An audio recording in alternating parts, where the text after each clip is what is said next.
आज के वीडियो में हम लोग गंगा रिवर को देखेंगे। ये कहाँ से ओरिजिन होती है और इसकी कौन कौन सी ट्रिब्यूटरीज़ हैं और ये कहाँ गिरती है। तो सारी चीज़ें मैंने एक पेज में बना रखी है। आप यहाँ देख सकते हैं। मैं बारी बारी से बिल्कुल शुरू से इन नदियों को बताते जाऊँगा और आप एक दो बारी से बनाकर रट लें बिल्कुल, ताकि एग्ज़ाम में आए तो बड़ी आसानी से आप इसे कर सकें। देखिए, तो सबसे पहले हम देखेंगे गंगोत्री ग्लेशियर से भागीरथी निकलती है और ये निकलकर आगे चली जाती है। भागीरथी में एक सहायक नदी है, गोमुख से निकलती है, जानवी यहाँ मिल जाती है, जानवी। ओके। अब भागीरथी में ही इधर से एक ट्रिब्यूटरी आती है जिसे मैंने बनाया नहीं है, जिसे कहते हैं भिलांगना। भिलांगना जो कि यहाँ कहीं मिलती है, जहाँ टिहरी डैम है उत्तराखंड में। ओके। तो ये तो भागीरथी नदी है। फिर ये रही अलकनंदा। अलकनंदा और भागीरथी यहाँ दोनों नदियाँ मिल रही हैं। तो अब अलकनंदा नदी के बारे में देख लेते हैं। अलकनंदा नदी जो है ये सतोपत ग्लेशियर से निकलती है। इसमें सबसे ऊपर जो ट्रिब्यूटरी है वो है धौली गंगा।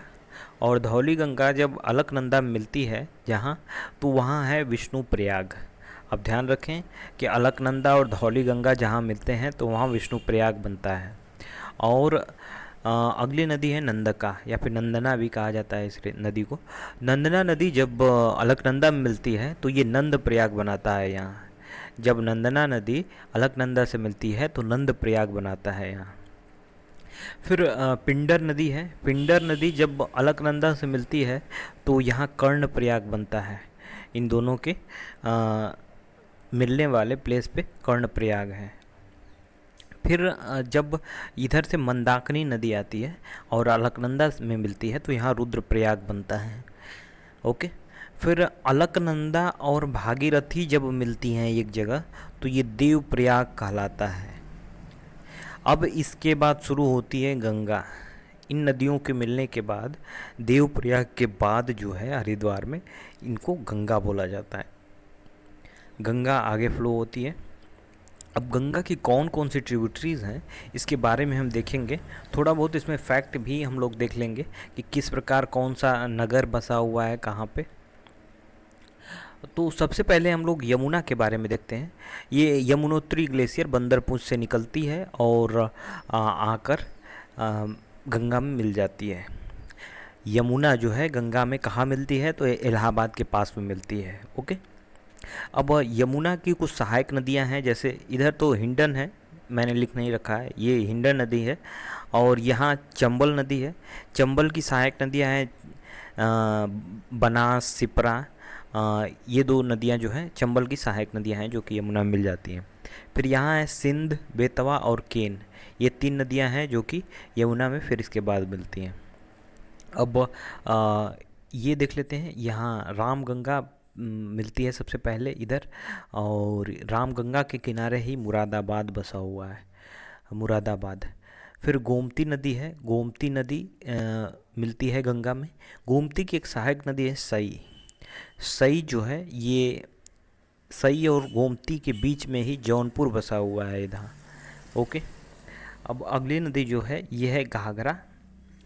घाघरा जो है ये काफ़ी नदियों से मिलकर बनती है, नेपाल से निकलती है नदी। तो काली नाम से पहले होती है, फिर शारदा उसका नाम हो जाता है, फिर सरयू हो जाता है। सरयू फिर घाघरा में मिल जाती है। फिर सेती होती है, करनाली, तीता, बेरी और राप्ती नदी। ये सारी नदियाँ जब मिलती हैं तो घाघरा नाम से गंगा में मिल जाती हैं, छपरा के पास में मिलती हैं ये। तो राप्ती नदी के किनारे ही अपना गोरखपुर बसा हुआ है। ओके, ध्यान रखें गोरखपुर किस नदी के किनारे है, तो राप्ती नदी के किनारे है। अगली जो नदी है वो है गंडक। गंडक की सहायक नदियाँ हैं गंडकी और नारायणी।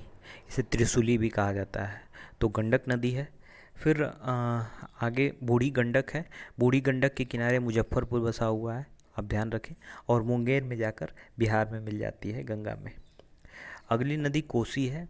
कोसी की कुछ सहायक नदियाँ जैसे संकोसी, अरुण, तामोर और सप्तकोसी, ये नदियाँ मिलती हैं तो ये कोसी नाम से जानी जाती हैं गंगा में। फिर अगली नदी है महानदी।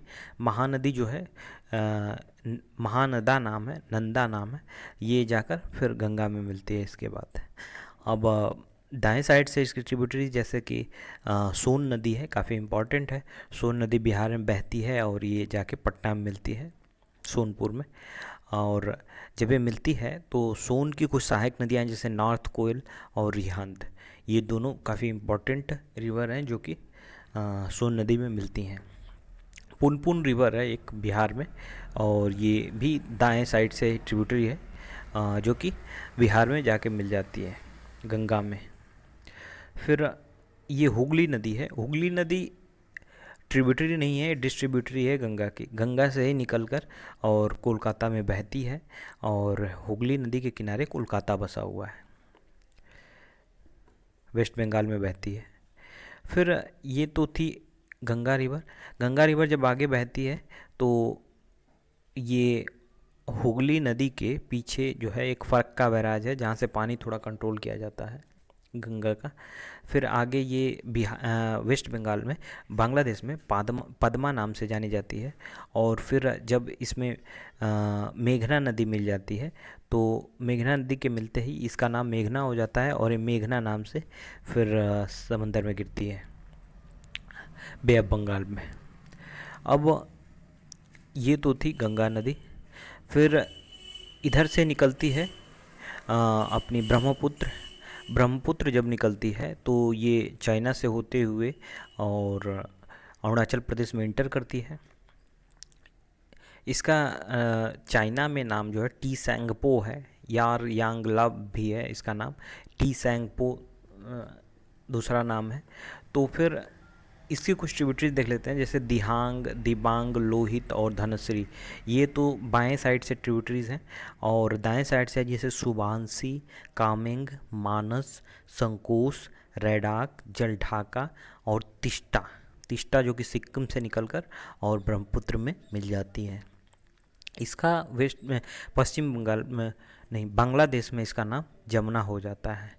जब ये बांग्लादेश में इंटर करती है तो ब्रह्मपुत्र का नाम क्या हो जाता है, जमुना। और ये नदियाँ मिलकर फिर मेघना नाम से बे ऑफ बंगाल में गिर जाती हैं। तो ये थी गंगा नदी और ब्रह्मपुत्र नदी। इसमें हमने देखा इसकी कुछ ट्रिब्यूटरीज, कुछ डिस्ट्रीब्यूटरीज, कौन से कुछ इम्पॉर्टेंट नगर बसे हुए हैं उसको देखा। कुछ प्रयाग थे जिन्हें हमने देखा, पंच प्रयागों को देखा। तो गंगा रिवर में इतना ही, और मिलते हैं अगले वीडियो में। Thank you.